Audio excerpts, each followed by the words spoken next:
स्वागत है आप सभी का जय विविधता श्रृंखला की तीसरी कड़ी में।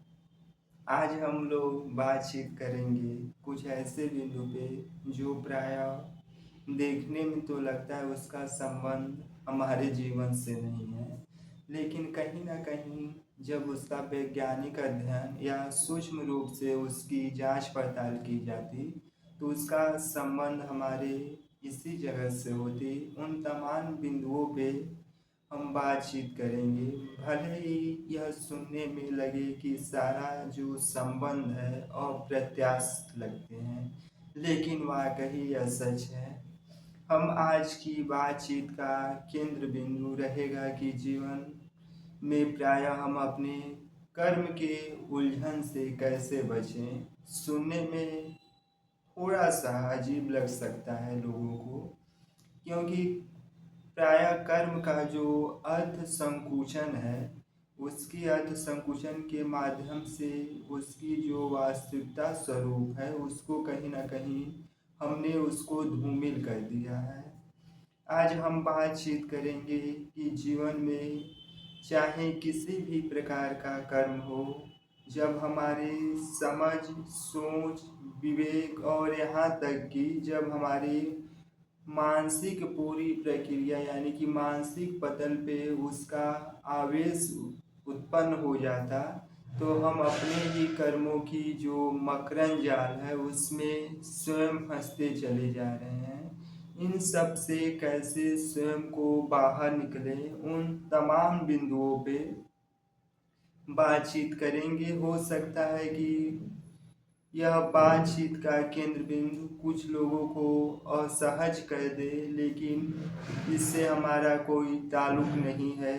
यह किसी मामले में किसी को लगता है कि यह पूरी कल्पना है, तो उन कल्पनाओं से परे आके कभी स्वयं पे विचार करें कि मानो जो वर्तमान समय में जिस रूप में यानी कि इस समय जिस रूप में हमारे सामने प्रत्यक्ष रूप से दिखाई दे रहा है वह कल्पना का ही परिणाम है। यह कल्पना करने की शक्ति मानव सभ्यता में अगर न होती तो जो विकास की पूरी प्रक्रिया है वह कहीं ना कहीं धूमिल हो जाती। खैर छोड़िए इन तमाम बिंदुओं को, इस पे बात करने का हमारे पास अभी अवकाश नहीं है। हम उन गलियारों को पुनः कभी दूसरे बिंदुओं पे बात करेंगे, लेकिन आज की बातचीत हर युवा विद्यार्थी, हर गार्जियन को सोचने पे मजबूर होना चाहिए कि हम किस प्रकार का समाज और किस प्रकार की मानवीय संबंध का निर्माण कर रहे हैं। विलम्ब न करते हुए हम अपनी बातचीत का मुद्दा रखना शुरू करेंगे। कई बार सोचने में लगता है कि हमने तो अपने जीवन में बहुत से विविध कर्म किए, लेकिन उस कर्मों का परिणाम हमारे जीवन पे यानी कि हमारी जो जगत या दिनचर्या उस पे इसका प्रभाव प्रायः हमारे अनुकूल न पड़ के उसके प्रतिकूल पड़ता है। यानी कि अनेक प्रकार की समस्याएं उत्पन्न होती। उन समस्याओं में अगर बात किया जाए तो मनुष्य के जीवन में दो ही प्रकार की समस्याएं उत्पन्न होती हैं, एक शारीरिक कष्ट, दूसरा मानसिक पीड़ा। लेकिन बातचीत के दौर में देखा जाए तो शारीरिक कष्ट वर्तमान समय में बहुत कम मात्रा में उत्पन्न होती। किसी अपराध बोध यानी कि किसी अनहोनी जिसे कहा जाता है, किसी का दुर्घटना हो जाना या किसी अन्य बीमारियों के वजह से जो उनके शारीरिक बनावट है उसमें कुछ विकरार उत्पन्न होती, उसे हम शारीरिक पीड़ा कहते हैं। लेकिन आज वर्तमान समय में जो मनुष्य है वह मानसिक क्षोभ विक्षोभ के कारण तप्त हो चुके हैं। यानी कि मानसिक पीड़ा इस कदर उन पे हावी हो चुकी है कि वह जीवन के विविध आयामों को भूल चुके हैं। मनुष्य होने के नाते इस बात पे हमें अमल करना चाहिए, क्या वाकई जीवन में जो खुश रहने की स्वभाव है वह मनुष्य एक दिन विलुप्त करते करते स्वयं को कहीं विलुप्त न कर दे। खैर इन बातों से आशय यही है कि जब जब हम जीवन के विभिन्न आयामों को छोड़कर सिर्फ अपने जीवन और शारीरिक, मानसिक एवं काया के प्रति सचेत नहीं रहते, तो जो भी जीवन की विकास प्रक्रिया है उसको स्वयं बाधित कर रहे हैं। कभी कभी तो ऐसा ही लगता है कि जीवन की जो पूरी प्रक्रिया है, क्या वही अपराध बोध है? यह इस प्रकार की हीन भावना न आती तो वर्तमान समय में जो हम मंदिर मस्जिद की स्थितियां देख रहे हैं वह अपने आप में आज राजनीतिक अखाड़ों का केंद्र नहीं होता। भारत में मंदिर का वही इतिहास है जिस प्रकार भक्ति काल के समय हमारे इतिहासकारों ने उसे स्वर्ण युग के नाम से जाना, ठीक उसी प्रकार से भारतीय समाज एवं सांस्कृतिक एवं लोक धर्मता जहाँ मानवीय सभ्यता और मानवीय कोमलता उसका भी स्थान अपने आप में स्वर्ण पड़ रही है। लेकिन आज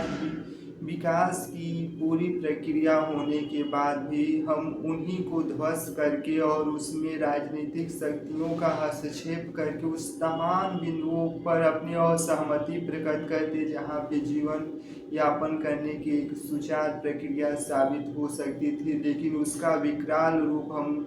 लोगों के समझ प्रस्तुत करके उस प्रक्रिया को कहीं ना कहीं बाधित करते हैं। खैर, इन सभी बिंदुओं पे पुनः कभी चर्चा होगी, लेकिन हमारा मुख्य विषय और बिंदु वही है कि हम कर्म के जालों से कैसे मुक्त हों। कर्म करना मनुष्य की नैसर्गिक प्रक्रिया है। आप कर्म को बाधित कभी नहीं कर सकते। तमाम घटनाओं और परिघटनाओं के दौरान भी आप इसको बाधित नहीं कर सकते। यदि हम जीवन में विभिन्न आयामों पे पहुंच रहे हैं तो वह हमारा कर्म का फलित रूप है, लेकिन जब हम अपने ही कर्मों के द्वारा जो संचालित मानव की विकास प्रक्रिया उसको बाधित कर रहे हैं तो उससे हम कह सकते हैं कि अब हम वर्तमान समय में कर्म रूपी जो मकरंद जाल है उसमें फंस चुके हैं। आज देखा जाए तो हर व्यक्ति अपने कर्म के मकरंद जालों में फंस चुका है। अगर ऐसा नहीं होता तो आप अगर किसी भी व्यक्ति से मिलें जो युवा अवस्था में है तो वह अपने बारे में अगर उनसे कुछ पूछना हो तो वह वस्तुओं से अपना पहचान जोड़ के अपनी अभिव्यक्ति व्यक्त करते कि मैं फला हूँ, इस चीज़ की तैयारी कर रहा हूँ। ठीक इसी प्रकार से जो ऊंचे पदों पे जिन्हें तो सभ्य कहे जाने वाले समाज में एक मानव एवं मानकीय रूप निर्धारित किया गया कि आप इस पद पे हैं तो आप सभ्य हैं, वरिष्ठ अधिकारी हैं, वह उन तमाम बिंदुओं से अपनी पहचान जोड़ लिए और अपने जीवन की जो मूल्य सहज स्वभाव थी उसको उन्होंने बहुत पीछे छोड़कर स्वयं को धूमिल कर लिया है। वह कर्म रूपी जो मकरंद जाल है उसमें कहीं ना कहीं खुद को गिरवी रख चुके हैं। इस प्रकार की जीवन जो खुशहाल जीवन थी उसको कहीं ना कहीं वह स्वतः अपना गला घोंट कर यानी कि गला घोटू प्रक्रिया के दौरान स्वयं के जीवन बर्बाद करने पे तुले हैं। आज हम बातचीत करेंगे कि उन प्रक्रियाओं के दौरान कैसे अपने को छुटकारा पाया जाए। अब जीवन में इसके पहले चाहे जो भी कुछ आपने जीवन में अर्जित किया है या इसके पहले जीवन में चाहे जो भी आपने हासिल न कर पाए, इसका जीवन वर्तमान समय में जीवन से कुछ लेना देना न रहे, तब आप कर्म के माध्यम से यानी कि अपनी जो जीवन की जीविका है उसके माध्यम से समृद्ध रूप से अपना जीवन यापन कर सकते हैं। लेकिन वाकई कितने लोग अपने जीवन का नियंत्रण अपने हाथों में रखकर स्वयं के द्वारा संचालित और नियंत्रित हो रहे हैं। कर्म का अगर हमें परीक्षण करना है कि अगर हम कर्म रूपी मकरंद जाल में फंसे हैं या नहीं फंसे हैं तो इसका एक छोटा सा आयाम है, आप अपने जीवन में उसको प्रयोग करके देख सकते हैं कि अगर हम छोटी छोटी बातों पे यानी कि अगर हमें अपनी साइकिल छोड़िए, हमें अपने घर में सोफे पे एक निश्चित कुर्सी है उस पर बैठने की आदत है, किसी कारणवश या संयोगवश कोई छोटा बच्चा उस पे अपना सुसु कर दे रहा है, तो अगर हमारे अंदर बेचैनी उत्पन्न हो रही, व्याकुलता उत्पन्न हो रही, तो ठहरिए, अब उस समय आप कर्म के मकरंद जाल में फंस चुके हैं। आप जिन्हें आज़ादी घोषित कर रहे हैं कि हमारी यह आज़ादी की प्रक्रिया है, हम स्वतः ही अपने जीवन में उन चीज़ों का संज्ञान ले रहे हैं, हमारी मर्जी के अनुसार सब कुछ हो रही है, लेकिन यह वाकई आपकी आज़ादी नहीं है। यह एक प्रकार की समझा जाए तो कर्म की जकड़न की उड़ान में आप फंस चुके हैं। सरल और आसान शब्दों में कहें तो इसका आशय कह सकते हैं कि आपने एक मुखौटा जीवन में धारण करके आप उस मुखौटे से अपनी पहचान को इस प्रकार जोड़ दिए कि अगर उस मुखौटे को कोई बाहर करना चाह रहा है तो आप स्वयं मतिया मित होकर उसमें समाप्त होने को स्वयं को तैयार है। कई बार ऐसा भी आता है कि जब जीवन में अनेक प्रकार की दुविधाएं उत्पन्न होती तो हमारे जीवन में एक ऐसी सुलझी हुई गुत्थियां हमारे सामने प्रस्तुत होती कि हमें नहीं मालूम है कि यह गुत्थियों का हल कोई सुनेगा या नहीं सुनेगा। इन बेचैनियों भरे शब्दों को किसी के वास्तविक जीवन में कोई दाम स्थापित कर पाएगा या नहीं कर पाएगा, या किसी ने संयोग बस हमारी बातों को सुनकर जीवन में अपनी दाम स्थापित यानी कि अपने जीवन के अनुरूप जोड़ने का प्रयास किया, तो हमें नहीं पता है कि अपने विचारों एवं भावनाओं को कहाँ तक समाहित कर देगा। इन सब से परे होकर हम अपनी बात को रखते हैं कि जब जब जीवन में अपने स्वयं के बारे में कर्मों से मुक्त होना है तो सबसे पहले ठहरें। आज की पीढ़ियाँ जो मनुष्य की विकास की पीढ़ी हैं, जो चांद पे जाने की शक्ति विकसित कर चुकी हैं, आज वही विकास की पीढ़ियाँ हम देख रहे हैं कि अपने जीवन यापन करने के लिए इतना संघर्ष कर रही है। यह संघर्ष का परिणाम अगर देखा जाए तो उस मायने में संघर्ष है जिसका कोई महत्व ही न हो। महत्व से आशय है कि जो हम संघर्ष कर रहे हैं उसका वास्तविक जीवन में अगर हमारे संघर्ष का जो दिनचर्या या संघर्ष की जो परिधि बनी है, क्या उसी को हम तोड़ पा रहे हैं कि नहीं पा रहे हैं। पुनः इसको हम आसान शब्दों में व्याख्यायित करने का प्रयास करते हैं कि जैसे कि आप जब 18 वर्ष के थे तो आप जीवन में बहुत सी विविधता यानी कि जैव विविधता श्रृंखला की जिसकी हमने शुरुआत की है कि 18 साल की अवस्था में आप जीवन में बहुत कुछ कर जाने की जद्दोजहद यानी कि आपके अंदर उमंग, ऊर्जा और यहाँ तक कि भावनाओं का स्पंदन तीनों मनुष्य के शरीर में विद्यमान था। लेकिन जैसे जैसे उम्र का पड़ाव बढ़ता गया हम उन ऊर्जा, स्पंदन, अनुभूति को स्वतः दूर करते चले गए और यह प्रक्रिया अपने आप में इस प्रकार से विक्षेप हो गया कि हम अपने जीवन की जो पूरी आज़ादी थी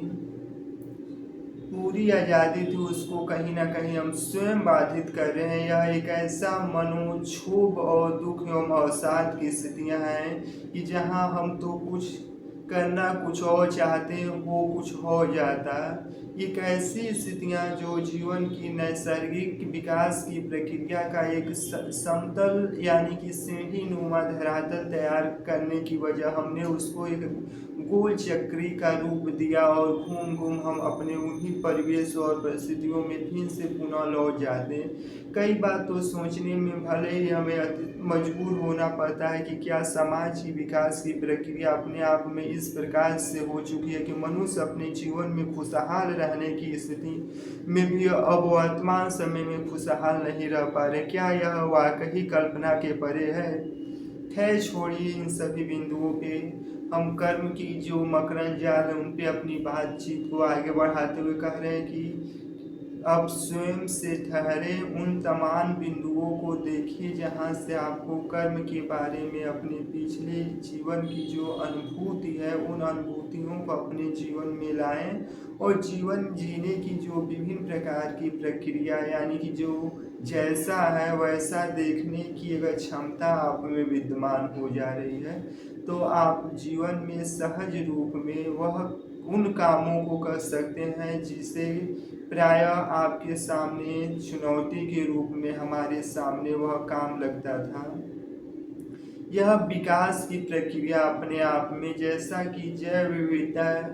के नाम से यह श्रृंखला शुरू है, इस श्रृंखला का उद्देश्य वही है कि जो जीवन की पूरी प्रक्रिया है, कैसे तो हमारी शारीरिक, मानसिक, भौतिक एवं